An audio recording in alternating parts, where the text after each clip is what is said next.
Assalamualaikum warahmatullahi wabarakatuh. Perkenalkan, saya M. Sobirin Muhtar, salah satu dosen keperawatan di Program Studi Sarjana Keperawatan Fakultas Kesehatan Universitas Sarimulia. Sebagai seorang dosen, tentunya berkewajiban melakukan tridharma perguruan tinggi. Salah satunya adalah bidang pengajaran. Salah satu mata kuliah yang saya ampu dalam pengajaran di program studi keperawatan adalah mata kuliah keperawatan bencana. Beberapa hal yang perlu saya sampaikan dalam mata kuliah keperawatan bencana ini. Yang pertama adalah deskripsi mata kuliah.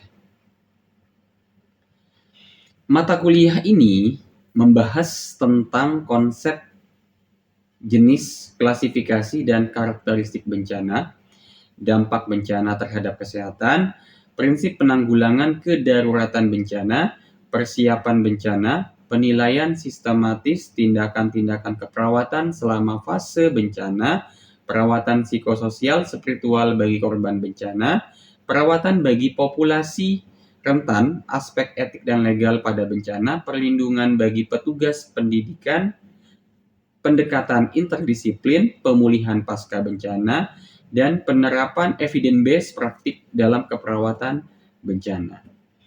Kegiatan belajar mahasiswa berorientasi pada pencapaian kemampuan berpikir kritis, sistematis, dan komprehensif dalam mengaplikasikan konsep keperawatan bencana dengan pendekatan holistik, etis, dan peka budaya. Capaian mata kuliah. Kemampuan akhir yang diharapkan setelah mahasiswa mempelajari mata kuliah ini, harapannya mahasiswa yang pertama dikatakan mahasiswa ini lulus dalam mata kuliah ini. Yang pertama, mahasiswa mampu menjelaskan sistem penanggulangan bencana terpadu yang terintegrasi pada sistem pelayanan kesehatan secara komprehensif dan sistematis. Yang kedua, mahasiswa mampu melakukan simulasi penilaian keperawatan bencana secara cepat, tepat, dan sistematis pada keadaan sebelum, sesaat, dan sesudah bencana.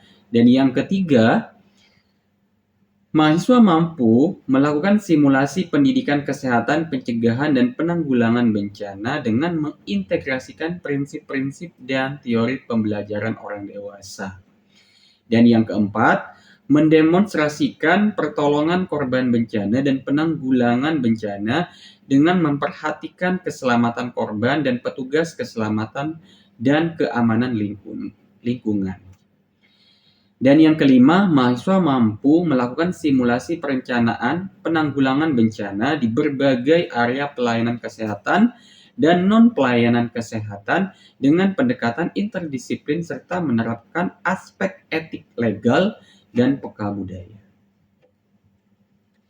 Pada mata kuliah ini terdiri dari 2 SKS, di mana total pertemuannya adalah 15 kali pertemuan teori, dan 1 kali pertemuan itu adalah evaluasi. Materi pembelajaran pada mata kuliah ini adalah yang pertama, konsep dasar bencana, yang kedua, analisis risiko bencana, yang ketiga, manajemen penanggulangan bencana, yang keempat, tentang permasalahan kesehatan dalam penanggulangan bencana, yang kelima, kewaspadaan universal, yang keenam, respon bencana pandemi, dan yang ketujuh, konsep dan asuhan keperawatan bencana, yang kedelapan, proyek inovasi bencana, yang kesembilan, keperawatan bencana pada kelompok rentan, yang ke-10, psikososial disaster recovery, yang ke-11, disaster nursing triase, yang ke-12, evakuasi dan transportasi pasca bencana, yang ke-13, SPGDT berbasis safe community dalam bencana, yang ke-14, telenursing in disaster management, yang ke-15, tata laksana keperawatan bencana di Banjarmasin. Sistem pembelajaran dalam mata kuliah ini yaitu yang digunakan adalah pembelajaran tatap muka. Yang kedua yaitu dengan menggunakan learning management system, di mana di sana mahasiswa dapat mengunduh materi-materi yang sudah disampaikan oleh para dosen mata kuliah ini, dan selanjutnya mata kuliah ini juga mahasiswa dapat mengupload tugas-tugas yang diberikan oleh para dosen pengajar untuk dapat diunggah ke dalam LMS ini. Dan yang selanjutnya adalah metode pembelajaran. Metode pembelajaran yang digunakan dalam mata kuliah ini adalah yang pertama lecture, ya, mini lecture. Yang selanjutnya adalah project based learning, di mana mahasiswa mendapatkan penugasan berupa membuat suatu proyek inovasi, di mana mahasiswa ini nanti akan membuat sebuah alur evakuasi bencana dan membuat inovasi apa saja yang permasalahan bencana yang ada di Banjarmasin yang masih belum teratasi, dan apa saja inovasi yang kita berikan dengan mengedepankan kearifan lokal dalam memanfaatkan kearifan lokal tersebut untuk digunakan sebagai inovasi dalam menanggulangi permasalahan bencana yang ada di Banjarmasin. Dan yang selanjutnya adalah mahasiswa juga metode pembelajarannya yaitu menggunakan problem based learning, yaitu di mana ada beberapa permasalahan tentang bencana yang ada di Banjarmasin, nanti akan didiskusikan berdasarkan kasus tersebut dan akan dievaluasi.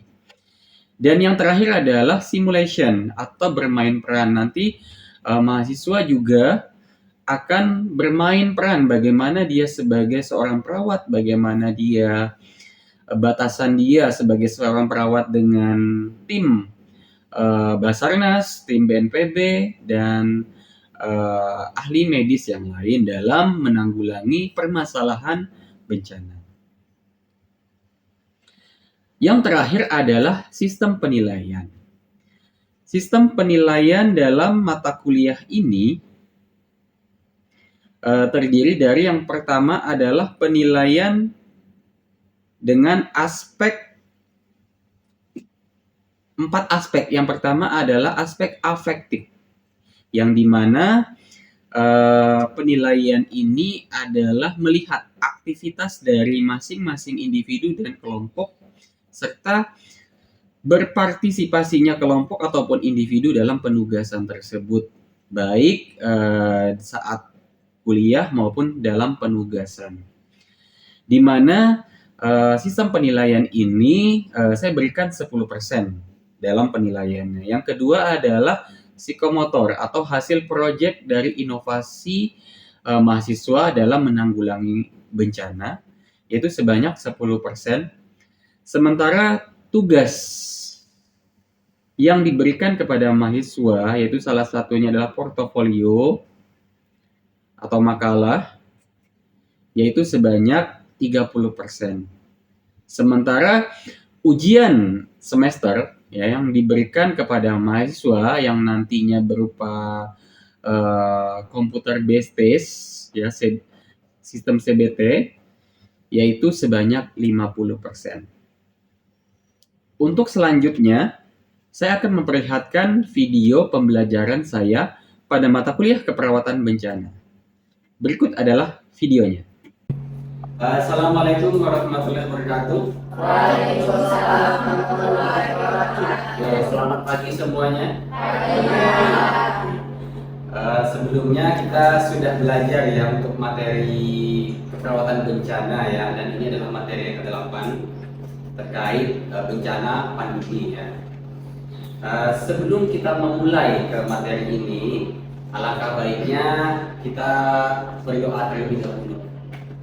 Tolong pimpin satu orang, mungkin gini ya, silakan pimpin berdoa. Baiklah teman-teman, sebelum kita mulai perkuliahan kita pada pagi hari ini, alangkah baiknya kita berdoa menurut agama dan keyakinan kita masing-masing. Berdoa, mulai.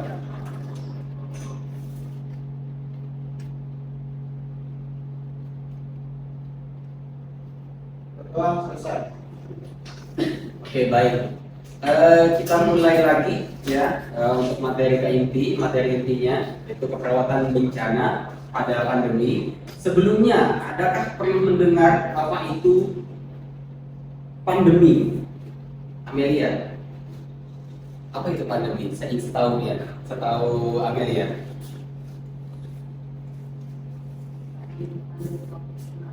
Iya, pandemi COVID kemarin ya. Selain COVID nih, ada nggak selain COVID yang masuk dalam kategori pandemi, bencana pandemi? Selain COVID ada yang tahu? Bencana apa yang pernah terjadi di Indonesia? Oke, selain itu, yang menjadi pandemi, bukan bencana alam, bencana alam. Flu burung, oke. Flu babi ada juga. Nah, itu merupakan bencana pandemi. Jadi tidak hanya berkaitan dengan alam bencana itu, tapi juga berkaitan dengan bencana yang kita istilahkan adalah pandemi. Kalau pandemi itu adalah seluruh dunia merasai, nah itu adalah pandemi. Oke. Sekarang kita lanjut ke slide ya. Ini adalah visi misi kita, visi misi Sarimulia ya, Universitas Sarimulia. Ini adalah visi misi Fakultas Kesehatan. Dan ini adalah visi misi jurusan keperawatan. Oke, lanjut ke latar belakang. Oke, dunia dulu ya sampai sekarang ya dilanda banyak wabah dan penyakit baru. Ribuan bahkan jutaan orang meninggal di masa lalu karena wabah tersebut. Ada beberapa wabah atau yang menjadi pandemi di seluruh dunia. Salah satu di Indonesia adalah pandemi flu. Yaitu terjadi di seluruh dunia dengan 1 juta orang. Lanjut terjadi di Amerika itu polio ya, itu di New York menghabiskan dengan 6.000 kematian. Terus flu Spanyol ya, itu di tahun 1918 terjadi di Kutub Utara. Terus lanjut virus Zika, demam kuning, Ebola, flu babi, HIV/AIDS. Nah, yang terakhir yang terbaru saat ini adalah pandemi COVID-19.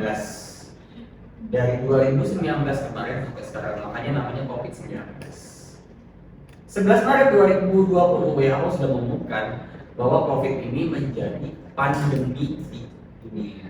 Makanya tema kita hari ini adalah respon pertama bencana pandemi.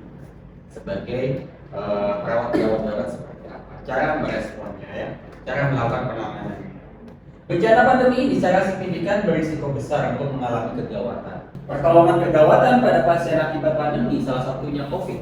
Maka kita butuh yang namanya respon pertama atau respon time, yaitu respon bencana di masa pandemi.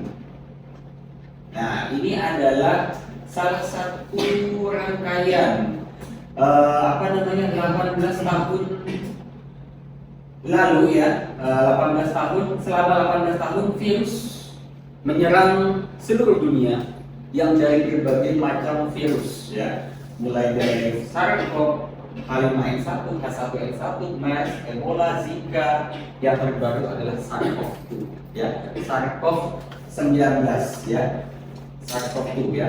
Oke, next. Nah, ini yang jadi panduan kita. Nah, ini hasil penelitian saya terkait respon pertama kegawatan pandemi ya, yaitu COVID-19 pada pasien-pasien di rumah-rumah ya. Jadi keluarga menjadi perannya bagaimana di sana respon pertamanya. Oh, ternyata masih banyak nih yang masih belum tahu cara melakukan respon pertamanya. Nah, menurut AHA ya, teman-teman di sini yang nanti penelitiannya ke arah bencana, bisa digunakan panduan ini. Panduan bencana bagaimana menolong pasien dalam kondisi gawat sementara pasien tersebut mengalami infeksi dari bencana. Pertama, pasien ini harus dapat telepon dulu, dapat telepon dari 911 ya. Setelah itu baru step yang kedua, ditutup mulutnya menggunakan masker dan korbannya juga ditutup menggunakan masker. Jadi jangan langsung tolong pasiennya, apalagi langsung tutup, itu tidak boleh karena si perawat nanti atau si penolong akan tertular dari virus tersebut. Terus selanjutnya baru dilakukan CPR, ya, dilakukan pijat jantung. Lanjut, ada bantuan datang ambulan, maka langsung diberikan AED, ya. Kalau AHA tanpa disertai dengan pasien akibat pandemi contohnya COVID, itu kan mulai dari CPR dulu ya kan, ya, pijat jantung, habis itu buka jalan nafas, habis itu langsung berikan bantuan nafas. Tapi kalau dengan pasien dengan akibat bencana pandemi contohnya COVID, itu lakukan dengan panduan ini supaya mengamankan si penolong dengan si korban. Ya, bisa dipahami ya? Bisa. Nah, ini bisa digunakan AHA yang lainnya tahun 2020 ya, referensi. Nah, ini rangkaian skema untuk panduan bantuan hidup dasar atau BLS atau BHD pada pasien yang dewasa akibat penyakit infeksi pandemi. Nah, sementara yang di sebelah ini adalah untuk algoritma pasien-pasien yang anak-anak. Jadi ini dua panduan ini bisa digunakan dalam menolong korban pasien yang gawat disertai dengan infeksi ya, supaya kita selamat dari hal-hal tersebut. Nah, bagaimana Pak tahapannya? Tahapannya adalah yang pertama harus call manajemen, ditelepon dulu, ditelusuri benar tidak nih pasien ini karena infeksi.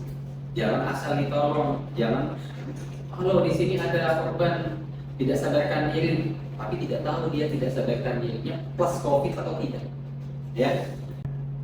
Waspada akan potensi pasien yang mengalami infeksi tadi supaya tidak menular. Habis itu laporkan kasus ini ke dinas kesehatan setempat ya, bahwa ada pasien dengan serangan jantung plus dengan infeksi pandemi. Next, section yang kedua adalah pembatasan petugas hanya jika ada gejala yang mengancam jiwa. Yang kedua, interaksi pasien, nyalakan lampu, kontrol hewan. Nah, mana tahu ada punya hewan nih si korban nih, harus dikontrol. Next, section yang ketiga itu pada saat ditransportasi. Ini gambaran nih, ketika pasien ini di dalam ambulan atau dalam masa perjalanan ya, atau di dalam rujukan ya. Nah, persiapan tim sudah terlatih dan lengkapnya alat pelindung diri. Nah, ini ada dua di belakang, di depan yang nyetir.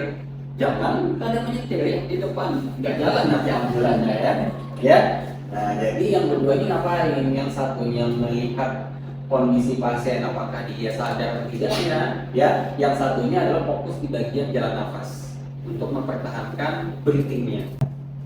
Oke, next yang keempat, yang terakhir ya, pembuangan limbah medis. Nah, ini ketika sudah sampai ke rumah sakit ya, sudah sampai ke IGD ya, maka pembuangan limbah medis harus sesuai dengan SOP. Seperti lepas APD itu jangan di mana kan, tahu ya. Pasien perawat-perawat yang sudah kemarin dinas isolasi. Nah, itu kan ada SOP-nya kan, naruh APD kan. Nah, habis dipakai ditaruh di mana ya, sebelum dan setelah melepas. Habis itu membatasi kontak langsung dengan tim. Terus mengidentifikasi area dekontaminasi. Yang keempat, protokol dekontaminasi ambulan. Yang kelima adalah dokumentasi. Nah, pertimbangan ini ada dua nih. Bagaimana Pak kalau misalkan pasien anak dan pasien geriatri atau pasien lansia? Nah, bagaimana kalau dia gawat terus infeksi? Bagaimana? Nah, ini nih. Diperbolehkan kalau anak ya, diperbolehkan ditemani wali atau orang tua, namun gunakan APD. Itu pertimbangannya. Oke, next. Pencegahan dan pengendalian infeksi di masa pandemi, di masa bencana pandemi. Jelas yang kita bahas adalah APD. APD itu ada 3 level ya. Level 1, level 2, dan level 3. Nih, jangan lupa nih teman-teman yang dinas ya, yang mau dinas nanti ya. Yang kemarin kan dinas prenas ya. Nah, nanti kan ada prenas yang terakhir ya. Pada status pasien kalau non COVID ya, rawat jalan itu APD level 1. Kalau teman-teman di sini dinasnya di poli. Nah, rawat jalan kan poli itu. Boleh menggunakan APD level 1. Jangan pakai APD di ruang isolasi itu biar ya. Nah, itu berlebihan dia pakai APD level 1 saja.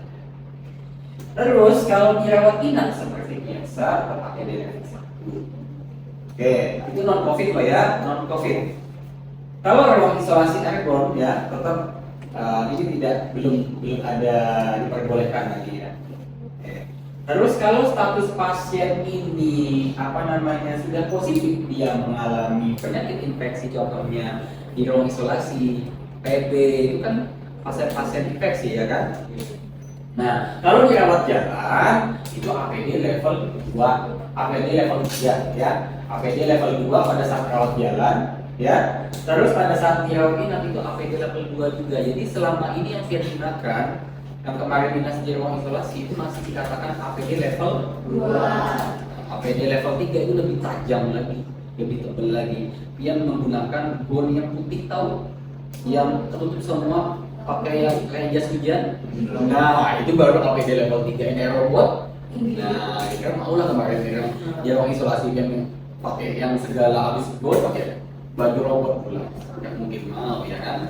Nah, jadi cukup APD level 2 saja.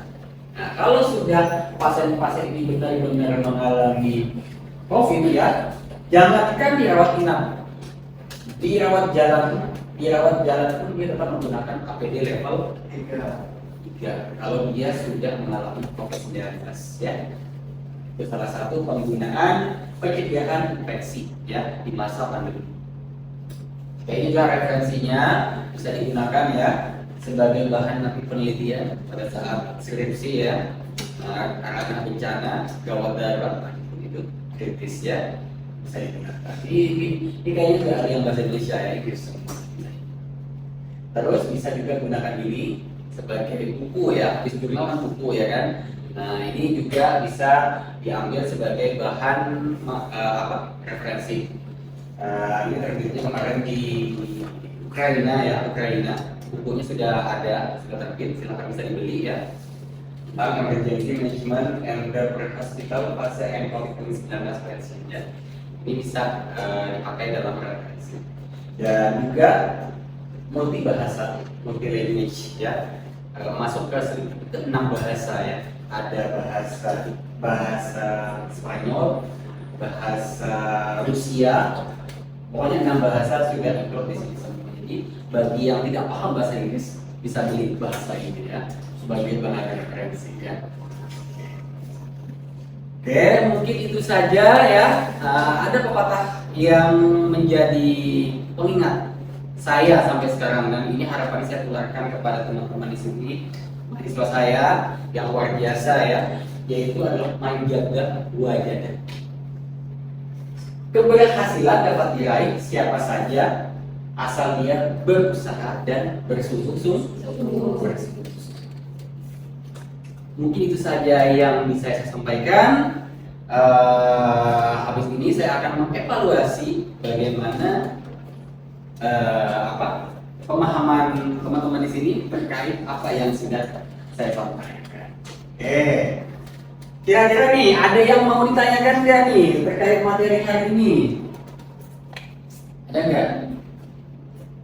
Materi menarik atau tidak hari ini? Menarik. Kalau udah menarik, saya yakin kalian paham ya kan? Ada yang menanyakan? Kalau tidak ada, saya mungkin akan bertanya. Pas pasien dalam kondisi gawat, ya, pasien dalam kondisi gawat, kira-kira nih apa yang harus dilakukan kalau dia mengalami infeksi dugaan pertama? Ya. Naik 111. Oke. Yang kedua apa? Yang kedua apa? Ramal.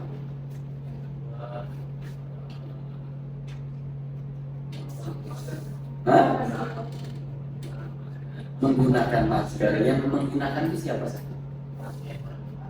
Pasien dan penolong. Yang terakhir. Terakhir. Yang kedua, yang setelah ini. Yang setelah pakai masker. Putri. Hah? CPR. Yang terakhir habis CPR apa? AED itu diapain? Hah? Digunakan. Itulah ya. Oke. Oke, mungkin ini semuanya di sini paham ya?